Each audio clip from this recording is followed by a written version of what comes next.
જય શ્રી કૃષ્ણ બધાને ને જય માતાજી। તો આજે આપણે બનાવીશું હોળી સ્પેશિયલ, જે ભગવાનને ઠાકોરજીને આપણે ભોગ લગાવતા હોય છે કે પ્રસાદી લગાવતા હોઈએ છીએ। તો ફ્રેન્ડ્સ, આ વિડીયો આપણે પ્રસાદી તરીકે બનાવ્યો છે અને ધૂળેટીના દિવસે આપણે પૂનમ હોય છે અને આ રીતે આપણે ભગવાનને ભોગ લગાવતા હોય છે, થોડો કલર લગાવતા હોઈએ છીએ। તો જરૂરથી તમે ધૂળેટી ભગવાનને આ રીતે રમાડી અને પછી તમે આને ભગવાનને ભોગ ધરાવી શકો છો। તો તમે જોઈ શકો છો એકદમ સરસ આ પ્રસાદી તૈયાર થઈ ગઈ છે। એ બી આપણે દ્રાક્ષમાંથી બનાવીશું ફ્રેન્ડ્સ। તો જુઓ, આ રીતે આપણી પ્રસાદી તૈયાર થઈ ગઈ છે। પ્રસાદી મતલબ લાડુ બનાવ્યા છે ઠાકોરજી માટે।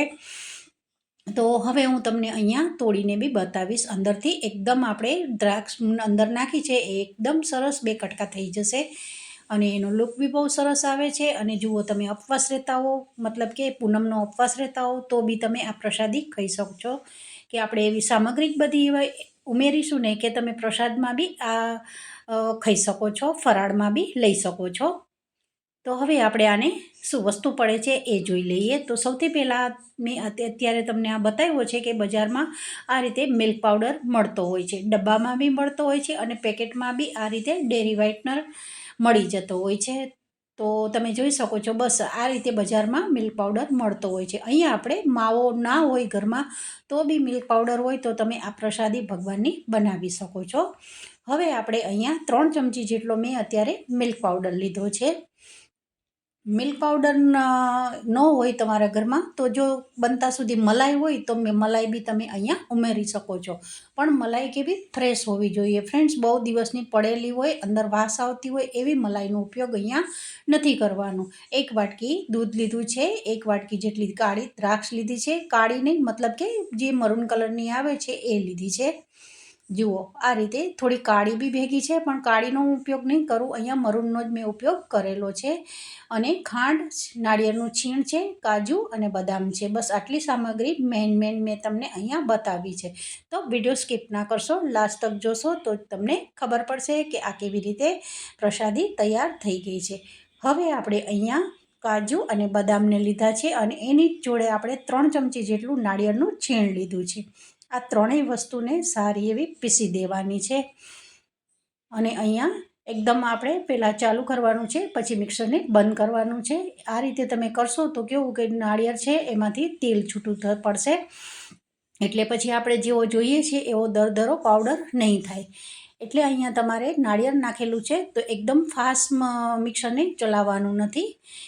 તો એકદમ આપણું સરસ તૈયાર થઈ અને સાઈડમાં મૂકી દીધું છે। હવે આપણે અહીંયા 1 વાટકી દૂધ લીધું છે, એમાંથી જ અત્યારે અહીંયા મિલ્ક પાવડરમાં આ રીતે થોડું 3 થી 4 ચમચી જેટલું અહીંયા દૂધ ઉમેરી દેવાનું છે। આ પ્રોસેસ કરવાથી શું થાય છે ફ્રેન્ડ્સ ખબર છે કે તમે સીધો મિલ્ક પાવડર જો તમે ગરમ દૂધમાં નાખશો ને તો ઘણા બધા એમાં લમ્સ પડી જાય છે, મતલબ કે ગાંઠો થઈ જાય છે। એટલે એને પાછું ભાંગવા માટે બી આપણને ઘણો ટાઈમ જતો રહેતો હોય છે।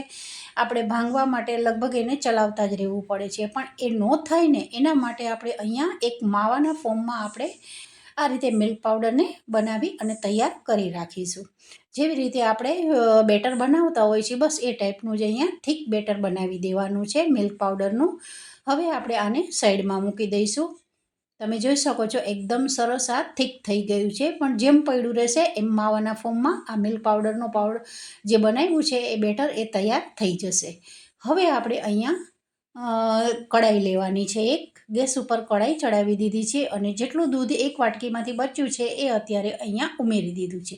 આ દૂધ ફૂલ ફેટવાળું દૂધ લીધું છે। વધારે પડતું મલાઈવાળું જો તમે દૂધ લેશો ને તો એકદમ ક્રીમી પ્રસાદી બનશે। જે આપણે લાડુ બનાવીશું ને એકદમ સરસ મોંમાં મૂકતા જ પીગળી જાય એવા આ લાડુ તૈયાર થશે। જેટલી બને એટલી મલાઈવાળું હશે તો બહુ જ એનો ટેસ્ટ બી સરસ આવે છે। હવે થોડું દૂધ ઉકળી ગયું, 1-2 ઉભરા આવી ગયા, ત્યાર પછી મેં અત્યારે અહીંયા 3 ચમચી જેટલી ખાંડ લીધી છે। ફ્રેન્ડ્સ, અહીંયા તમારે ખાંડ સાચવીને નાખવાની છે, કારણ કે મિલ્ક પાવડર હોય છે એ બી મીઠો હોતો હોય છે। એટલે બે વસ્તુનો જો વધારે ઉપયોગ થઈ જશે તો તમારી મીઠાઈ છે એ વધારે પડતી ગળી બની જશે। તો હંમેશા મિલ્ક પાવડરનો ઉપયોગ કરતા હો તો અહીંયા તમારે ખાંડની ક્વોન્ટિટી થોડી ઓછી લેવાની છે. જો તમે 5 ચમચી લેતા હો તો એની જગ્યાએ તમારે 3 ચમચી લેવાની છે. હવે ખાંડ નાખ્યા પછી આ રીતે ચલાવતા રહેવાનું છે. થોડું ફૂલ ગેસ ઉપર જ આ રીતે ચલાવવાનું છે, કારણ કે ખાંડ નાખ્યા પછી ખાંડ છે એ પાણી છોડે છે, તો દૂધ છે એ એકદમ પતલું થઈ ગયું છે. જુઓ આ રીતે એમાંથી પાણીનો ભાગ છૂટ્યો છે એટલે. અને અત્યારે મેં ગેસ ફાસ્ટ રાખીને જ આ રીતે 2-3 ઉભરા લઈ લીધા છે, જેથી કરી અને દૂધ છે એકદમ સરસ ઝડપથી આપણે જે થીક જોઈશે એવું દૂધ તૈયાર થઈ જશે. તો જુઓ હવે આપણું આ દૂધ થીક થઈ ગયું છે મતલબ તો. અને હવે આપણે જે ગોળ બનાવીને રાખ્યો છે મિલ્ક પાવડરનો એ અહીંયા ઉમેરી દેવાનો છે.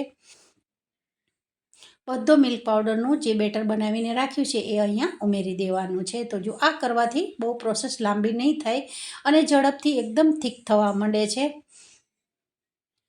તો આ રીતે હવે આપણે સ્પેચ્યુલાથી ચલાવતા જ રહેવાનું છે. હવે આપણે અહીંયા ગેસ એકદમ ધીમો રાખવાનો છે. ધીમી આંચ ઉપર જ આ રીતે સતત ચલાવતા રહેવાનું છે. તો માવાના ફોર્મમાં તરત ઓટોમેટિક જ એ થવા માંડે છે.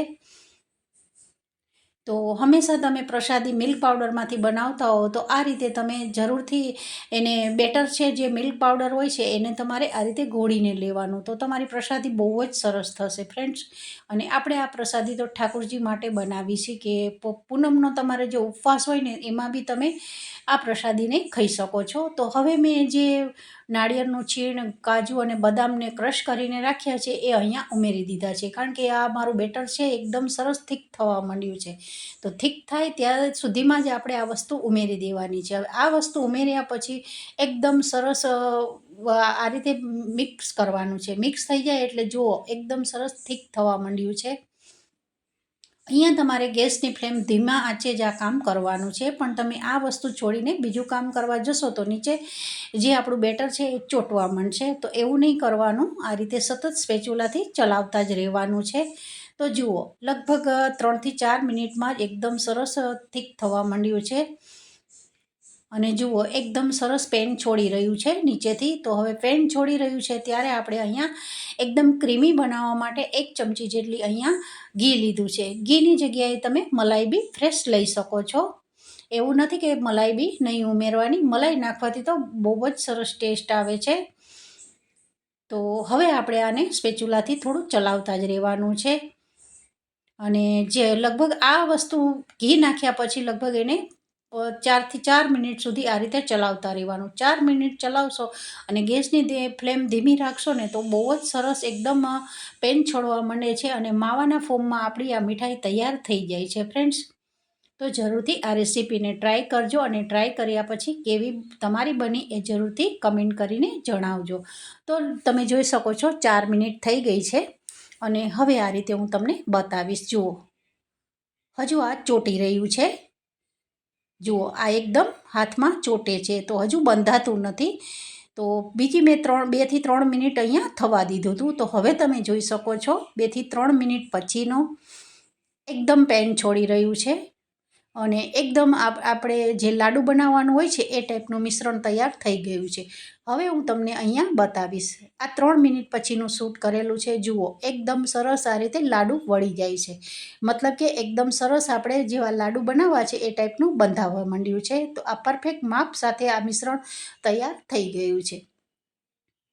હવે તમે જોઈ શકો છો થોડું ઠંડુ થયા પછી એકદમ સરસ આ રીતે પ્લેટમાં નીકાળી દેવાનું છે. આ થોડું ઠંડુ થાય પછી આપણે અહીંયા પ્રસાદીને વાળવાની છે, મતલબ કે આપણે લાડુ અહીંયા બનાવવાના છે. અહીંયા મેં દ્રાક્ષનો ઉપયોગ કર્યો છે, પણ ગ્રીન દ્રાક્ષ આવે છે એનો બી તમે અહીંયા ઉપયોગ કરી શકો છો. મારે જે ઘરમાં હતી એનો ઉપયોગ કરી અને મેં આ રીતે પ્રસાદી બનાવી છે, પણ તમારા ઘરમાં જો ગ્રીન દ્રાક્ષ હોય તો એનો બી ઉપયોગ કરી અને આ રીતે તમે પ્રસાદી બનાવી શકો છો. હવે આપણે અહીંયા થોડું હાથમાં મિશ્રણ લઈ લીધું છે. તમે જોઈ શકો છો ફક્ત 1 ચમચી તેલ નાખ્યું છે, ઘી નાખ્યું છે, પણ તમે જોઈ શકો છો એકદમ સરસ ક્રીમી બન્યું છે.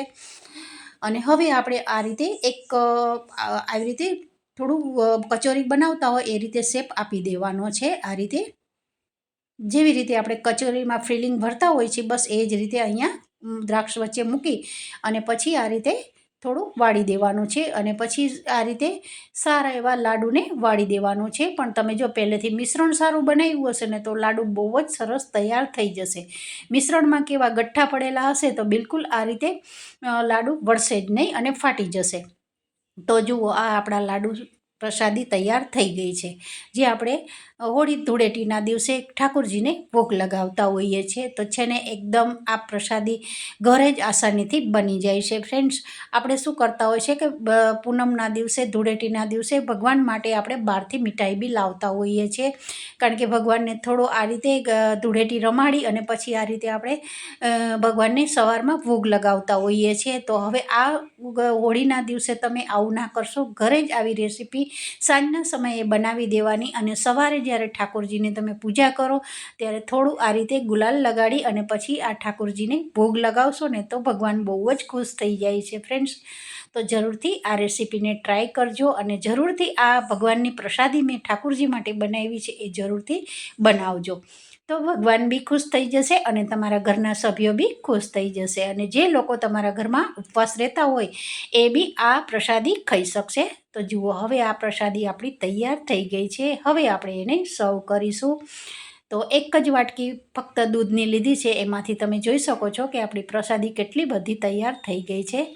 તો વિડીયો પસંદ આવે તો જરૂરથી એક લાઇક કરજો. વધારે વિડીયો પસંદ આવે વિધિ કિચનનો તો જરૂરથી સબસ્ક્રાઈબ કરી દેજો. તો છે ને એકદમ આ પ્રસાદી સિમ્પલ અને બહુ આમાં ટાઈમ બી જતો નથી. ફક્ત 10 મિનિટમાં જ આ પ્રસાદી તૈયાર થઈ ગઈ છે. તો બધાને જય શ્રી કૃષ્ણ અને જય